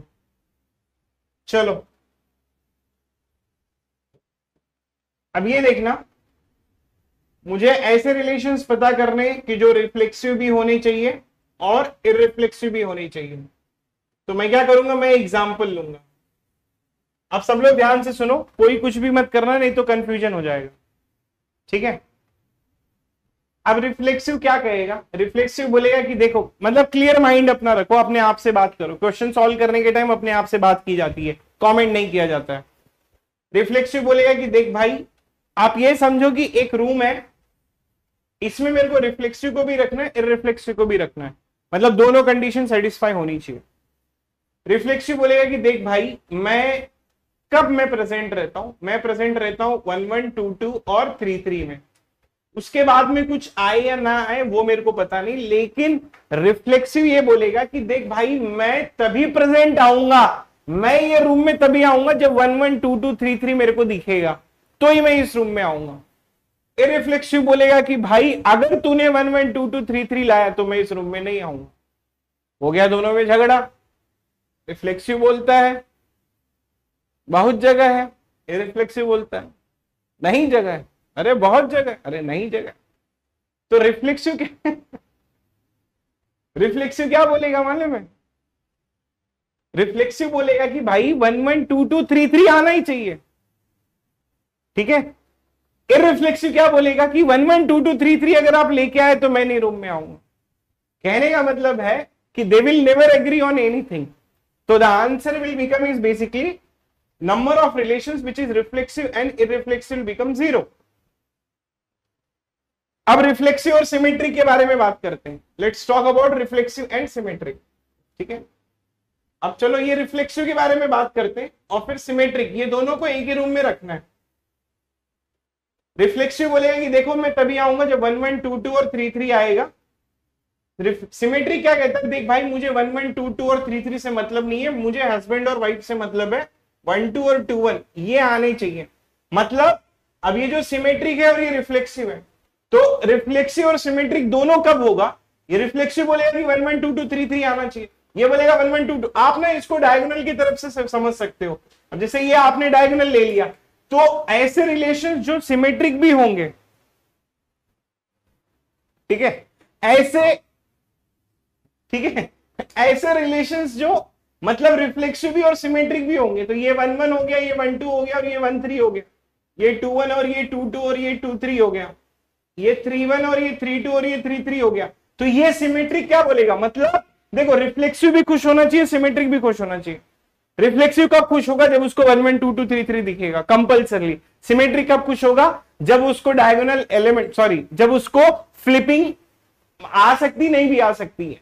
तो सिमेट्रिक क्या करेगा मालूम है, इस चीज को कंफर्म कर देगा। तो कहने का मतलब ये है कि आपका ये वाला जो केस है ना, ये 2n, इसको पहले 2 चॉइसेस था, उसको बना के एक चॉइस कर देगा, तो इट विल बिकम 1n। ये 1n किसके लिए किया, रिफ्लेक्सिव के लिए किया, कि भाई तू अब प्रेजेंट रहे।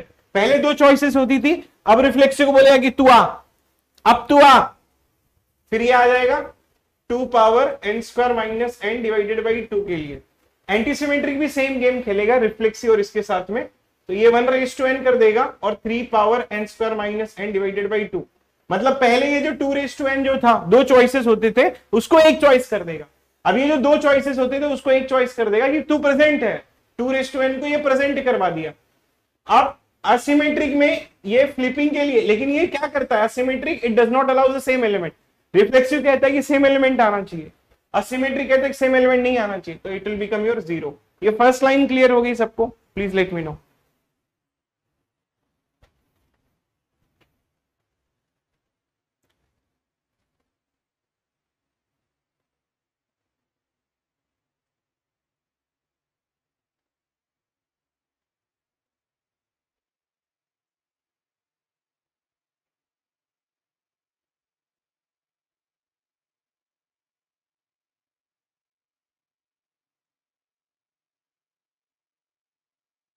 ठीक है, अब चलते हैं दूसरी वाली लाइन पे।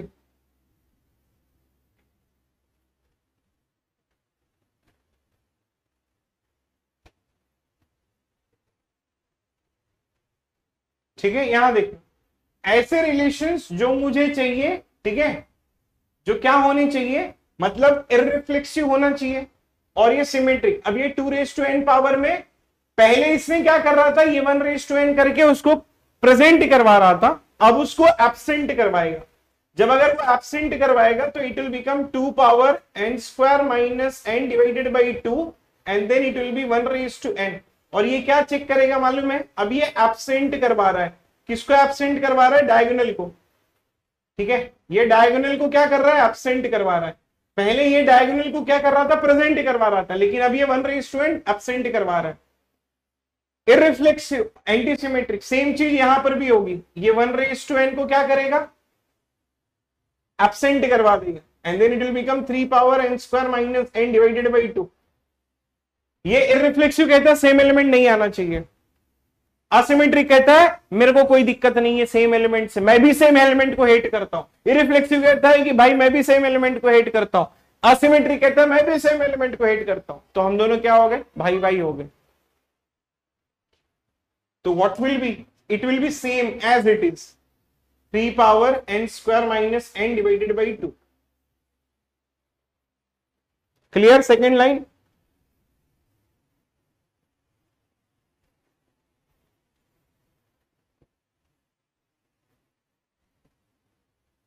अब 1:n लिखने से क्या प्रॉब्लम है आपको, वो तो 1 ही आता है ना, मैं इसलिए लिख रहा हूं ताकि प्रॉब्लम ना हो। मत लिखो आप 1:n।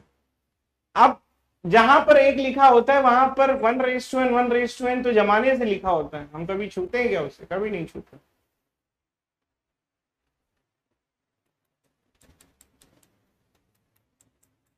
क्लियर है।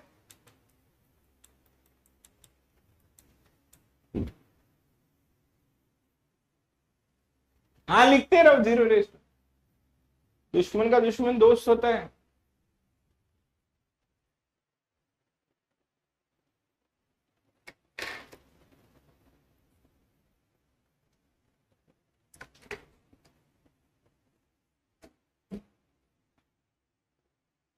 क्लियर है। चलो सबसे क्रूशियल वाला ये, ऐसे रिलेशंस जो सिमेट्रिक भी हैं और एंटी सिमेट्रिक, ये पता करना है मुझे। मतलब ऐसे रिलेशंस जो सिमेट्रिक, सिमेट्रिक क्या कहता है,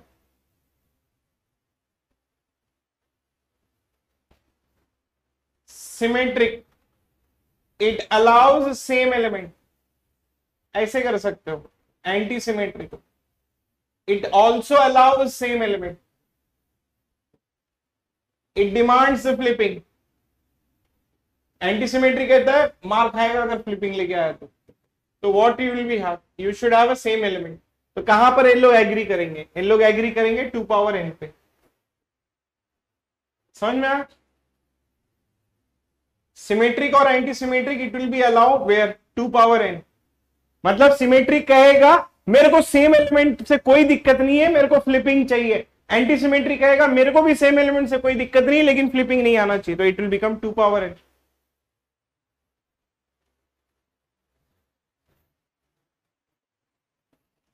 क्लियर है।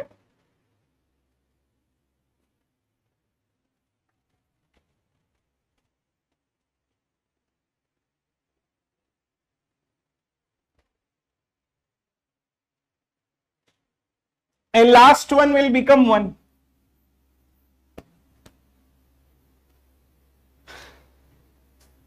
Symmetric or asymmetric, and that relation name is phi.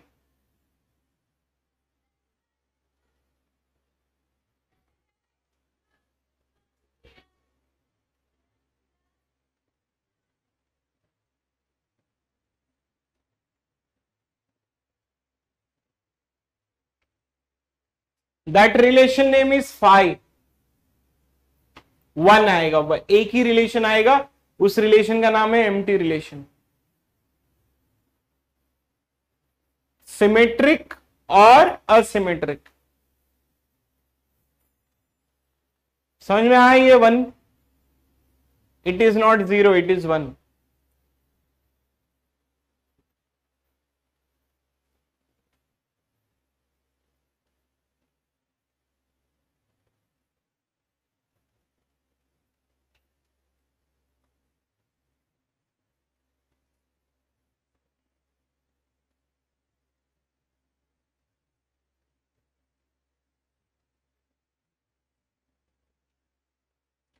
Anti और असिमेट्रिक वाला क्या आएगा,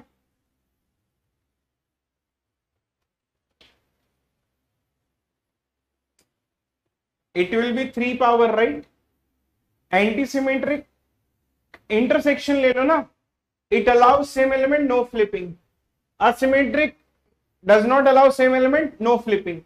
So that is why 3 power n square minus n divided by 2, and for what? And that will be for no flipping, because उनका ही intersection आएगा no flipping related to.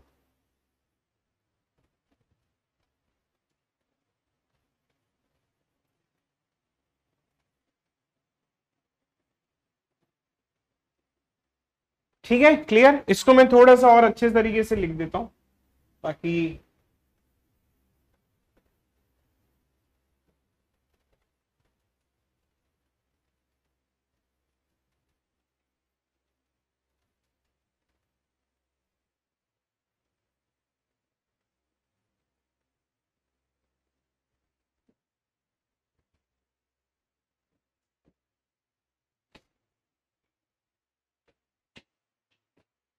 हो गया bro, clear,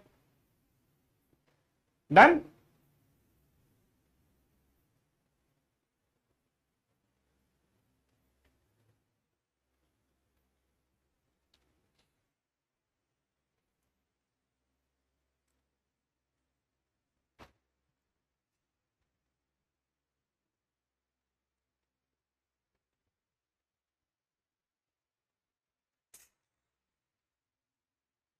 done,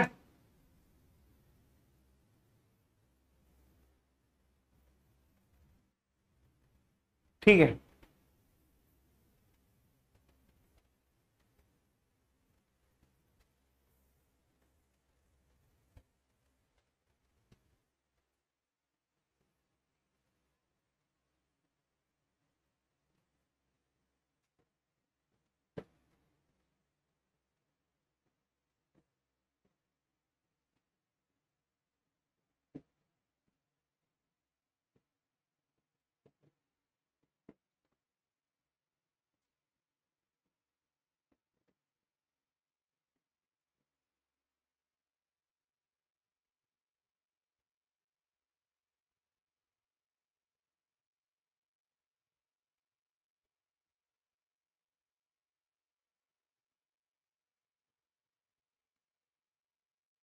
okay, what should be your answer?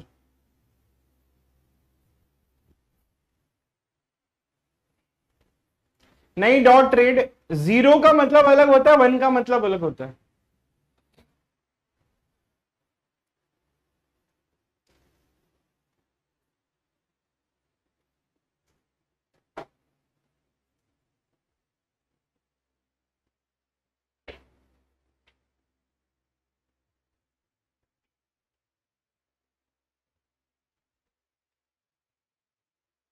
जैसे example के लिए मैं क्या कहना चाहता हूं मालूम है, मैं ये कहना चाहता हूं कि R1 एक रिलेशन है ए पे।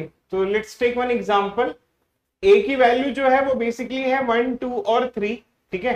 अगर R1 रिफ्लेक्सिव है तो देख ब्रो, इसके लिए क्या होगा मालूम है, इसके लिए ये गोल्डन आपका रेक्टेंगल आएगा ही आएगा, उसके आगे कुछ एलिमेंट आते हैं या नहीं आते, we don't care.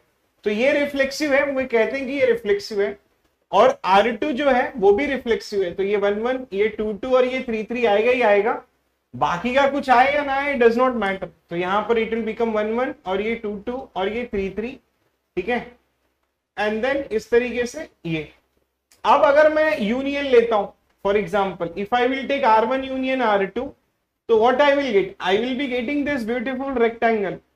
And if I will be taking intersection R1 intersection R2, then again I will be getting this beautiful rectangle in a minimum case, ठीक है।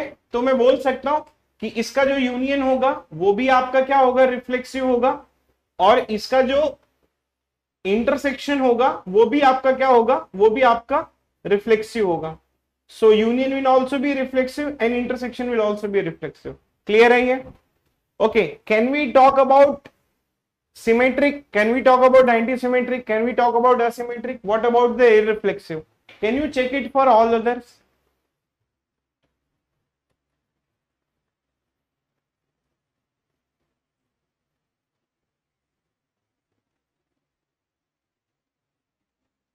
Can you check it for all others?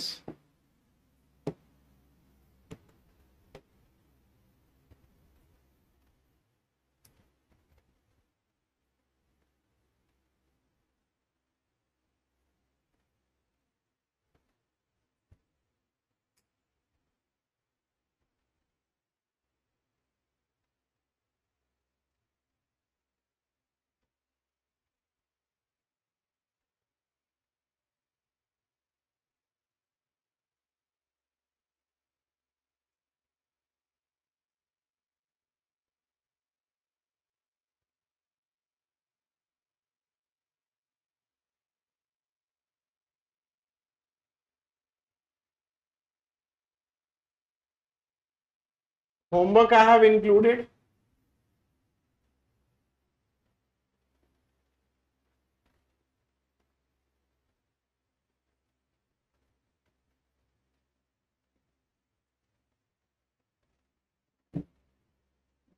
ठीक है.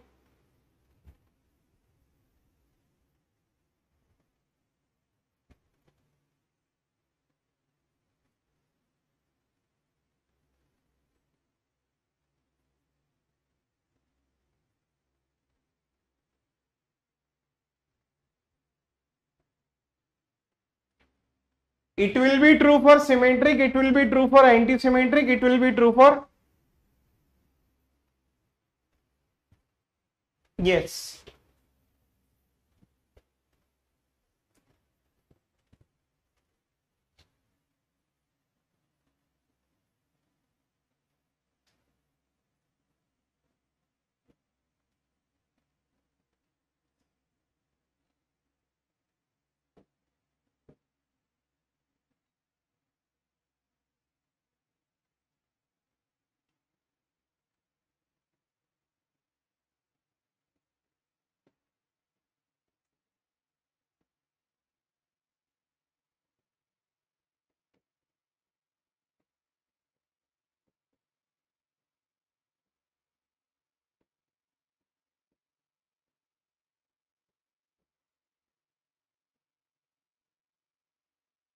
ये तीन तो easy है, इनके लिए आ गया. ये तीन इजी है, इनके लिए आ गया. Let's talk about the anti-symmetric and let's talk about the asymmetric. The union will not be there, but the intersection will be there. The union will not be there, but the intersection will be there. Let me take example. Common example ये दोनों के लिए ले लेता हूं. Let's consider R1 just 1 2. So we can say that कि it is anti-symmetric. R2 2 1. We can say that it is just anti-symmetric. What will happen if I will take union? R1 union R2, what you will get? You will get 1 2 and you will get 2 1. So it is not anti-symmetric, not anti-symmetric. But intersection, clear है ये?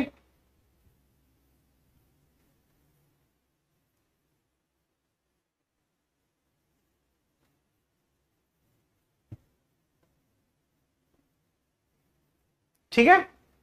बस आज के लिए इतना ही. बहुत सारा content दे दिया. क्वेश्चन सॉल्व करके आ जाओ.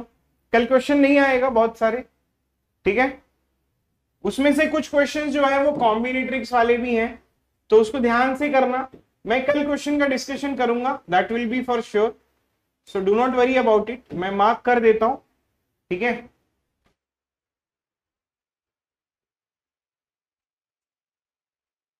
इसमें से जो भी समझ में आए कर लो भाई. पहला वाला अगर नहीं आ रहा तो भी कोई दिक्कत नहीं है,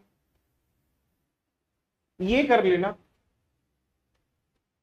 फिर ये कर लेना 10th वाला. फिर ये कर लेना. ठीक है. इसके स्क्रीनशॉट्स भी भेज दूंगा मैं. Good night. बाय.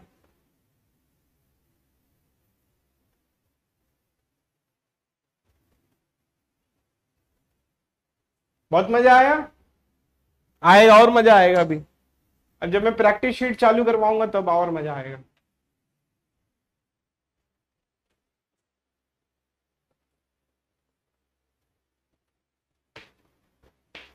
ठीक है. मैं टाइमिंग का देखता हूं, इतना मत रहो.